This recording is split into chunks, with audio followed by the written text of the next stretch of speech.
Well, good morning. Happy June 17th, 2022. I want to thank you all this morning for joining us here outside at the top of our headquarters building here in Center City, Charlotte. My name is Brad Koch, and this weekend is the 2-year anniversary of the shooting that took place on Beatties Ford Road that took the life of 4 of our citizens. This time I'd like to turn it over to Lieutenant Brian Crum, or our Violent Crime Division, who will provide an update and a status of where we are with the investigation. Lieutenant Crum. Thank you, sir. Good morning.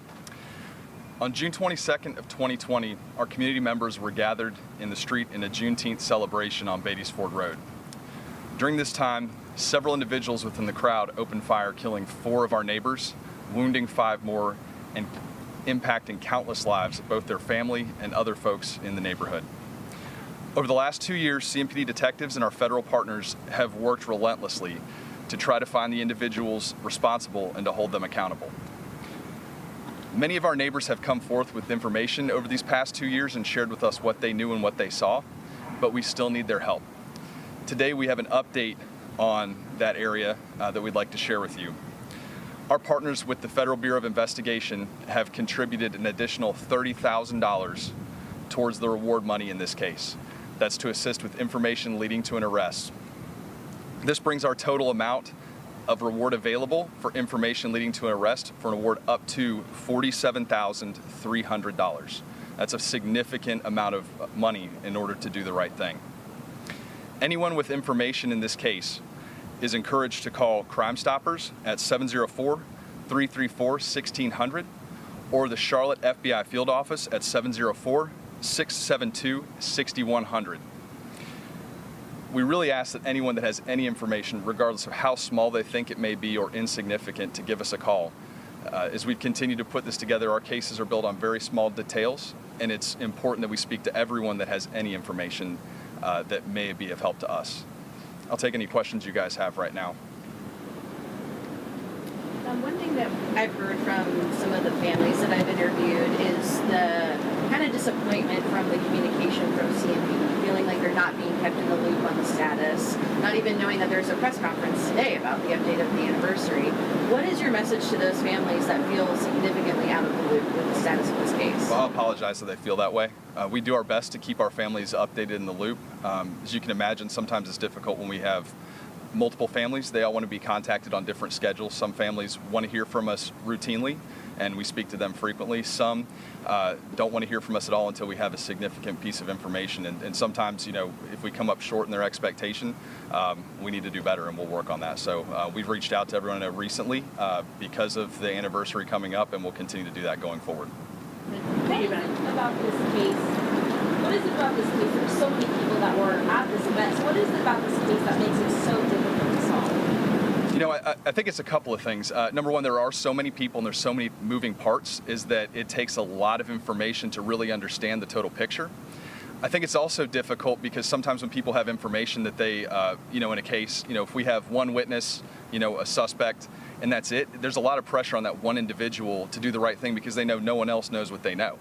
But when there's several hundred people out there, it's very easy to say, surely the police already know this information. They may assume that we already know it, or they think, hey, maybe I'm not the one that's going to step up and do the right thing because somebody else should do it. So there's a little bit less pressure on that individual. What we encourage people to do is don't assume we know things, and that you can be the person that makes a difference in this case. Speaking from the families, I know one family of a victim said they still have not gotten his personal effects back, and started getting letters from his car company wanting to repossess his car. They say it's still in the CMPD impound lot. Sure. Can you talk about when those families might get those belongings back, or when that would stop being considered evidence? So the short answer is it's always going to be considered evidence until we have an opportunity to go to court and have that released. The vehicles, that's something that comes up routinely, and we'll reach out to the family. Actually, I'll get with you afterwards to make sure we handle that. Sometimes there's issues with insurance companies in handling that, but the actual personal property, we know it's really challenging because people want the personal effects back that belong to their loved ones. I would want the same. Unfortunately, defendants are allowed the right to be heard on any piece of evidence, whether it's just a ring or very important keepsakes, the law says that they have a right to be heard on whether or not that's critical evidence in their defense. And so when we haven't charged someone, that makes it even more challenging to do that. But we'll reach out to that family and work through their other issues as well. There are other crimes that are unsolved in the city, so why does this one stand out as something that we every year get updated on? I think because first of all, I mean, it was a just senseless act of violence. I mean, so many people that were out there enjoying themselves, and just a few individuals in this tremendous crowd decided to act in just such a way that's difficult to understand. I think it also, because of the size of that crowd, it impacted not just our 9 victims that we have on paper, but there's so many other people impacted by that. Their family and friends, the people who saw what happened, the people who are out there celebrating one moment and then find themselves in the middle of this tragedy the next. I think that's why it's so important for us to try to find closure for our community. Can you talk a little bit about, 2 years later, can you shed a little light about behind the scenes? What are you guys doing on a day-to-day or week-to-day basis to kind of make sure that this case continues? So some of the things we've talked about in the past, we've leveraged some of our resources from the ATF through the NIBIN program, and that's tracing shell casings that may have been involved in this case, that may be involved in others, communicating with federal agents, agents within other, or detectives within other units within the city, conducting interviews actively, going out and trying to elicit information from people in the community, our contacts, informants, things of that nature, and following up on those interviews, and then going through any kind of electronic evidence that we might gather. So it's a very slow process because some of this is very nuanced, very detailed.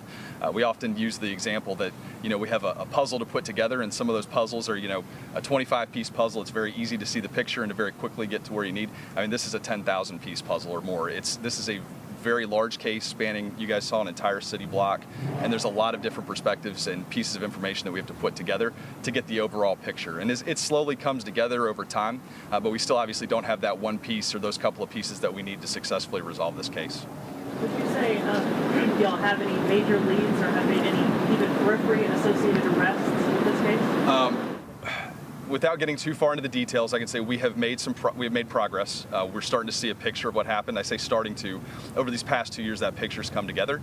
We have made arrests that are not directly associated with this event, but of individuals that we need to talk to, or we believe may need to be interviewed further, investigated further. So I can't share the specifics of that, but we have made some significant arrests of what I would call internal to the investigation that have helped progress the investigation.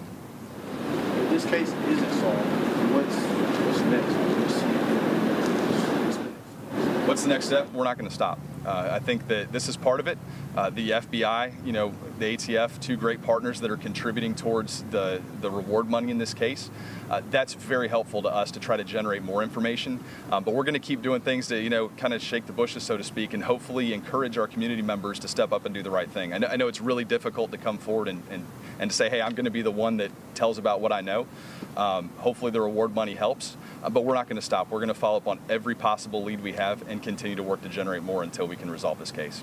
And just to be clear, there's been no arrest of a direct suspect that... That's correct. Okay. We have not had any direct arrests associated with this case that we can announce publicly. And what would you say to family members that, what I hear a lot is if this shooting would have happened in Valentine or Myers Park, that there would be more movement. There's that feeling from family members. What would your message be to them? Having been in homicide for most of the last 10 years, it's really difficult in working with families, and I understand their frustration because as we work, internally and we do all of these things, we can't really share the details of what we've done in the case with them. A family's first real, their first real acknowledgement that something's happened in a case is when we make that arrest, because that's the first thing that we can tell them without compromising the investigation. In a case like this with so many moving parts, so many potential witnesses, we have to be that much more guarded in the information that we share because we have to verify that what we hear is legitimate information and not, an echo chamber from ourselves. So I think that makes it so much harder. I can tell you that there isn't a case that I've seen more people step up through various agencies, our partners coming forward, just like today, the FBI coming forward and saying, we want to contribute this extra $30,000. There has been such a tremendous effort to make a difference in this case. Someday I hope that we can really get into all the details of the family so that they can know over these 2 years what it is we've been doing for them. All right. Thank you, guys. Thank you very much, Lieutenant Crum. And as he mentioned, anyone with information can call our Crime Stoppers at 704-334-1600. You can also call the FBI Charlotte Field Office, and that number is 704-672-6100. No information is too small. No bit of information is too small, and we really encourage anyone with any bit of information to please call us. Now, as we mentioned, Juneteenth is this weekend, and it is a day to remember and celebrate the day when slavery ended for all Black Americans, and it is a significant day in our history and in our community. It is our country's youngest federal holiday when it was officially recognized by President Biden last year. Now, this weekend will be filled with parades, festivals, and backyard celebrations, and there are several events taking place around the city of Charlotte, to include two that I want to highlight. The first one is the Juneteenth Festival of the Carolinas in the Plaza Midwood area that starts this evening at 5 o'clock and will continue throughout the weekend. And then the Carolinas Juneteenth West End celebration will occur near Beatties Ford Road, and that will take place tomorrow in the afternoon from 1:30 until 7 p.m. Now, as a result of these events, there will be several road closures to include Commonwealth Avenue from the Plaza to Pecan Street, Thomas Avenue from Commonwealth Avenue to the entrance of the public parking lot just off of Central. Avenue will close at 5 o'clock this evening and will reopen Sunday right before midnight. Now, Senior Drive on the west side of Charlotte from Dr. Weber Avenue to LaSalle Street and Southwest Boulevard from Senior Drive to Quinton Street will close tomorrow at 8 a.m. and reopen about 9:30 p.m. Now, we will send this information out not only in a press release, but we will also make sure that we tweet this. So we encourage all that are going to be out and about this weekend to please follow our Twitter handle, which is CMPD News, and we will post all road closures there. Now, in addition to the ones that I just mentioned, there will be many other events taking place in and around the city of Charlotte. Now, during these celebratory times, we want to remember to keep safety top of mind. Now, as a few reminders, with any big celebration that garner large crowds, we ask individuals that if you see something, to make sure you say something. You can either text 911 or you can call 911. And if you have not already done so, this is a great time to download the CMPD app that you can send in tips anonymously. Now, if you are attending a large event, whether it's this weekend or not, it's always good to have a place to meet ahead of time in case you get separated. Now, as I'm sure you know, standing outside here, it is a little toasty, a little warm. This weekend will be no exception, so we ask you to remember to stay hydrated and dress appropriately. And plan ahead. As we mentioned, there will be street closings and lots of people out and about this weekend. Know where you're going and be mindful of those who are out celebrating. This time I will ask if anybody has any questions about this weekend. Are there any events going on Beatties Ford Road that you all are going to be monitoring specifically? Yes, certainly. I mentioned the West End celebration. That'll be just off of Beatties Ford Road near Senior Drive, West Charlotte High School, in and around that area. That'll be tomorrow afternoon, and there will be officers there in and around that event. Anything else? Well, I appreciate you all bearing with us today on the top of our parking deck, and thank you very much. Hope you have a great weekend. Until next time, thank you.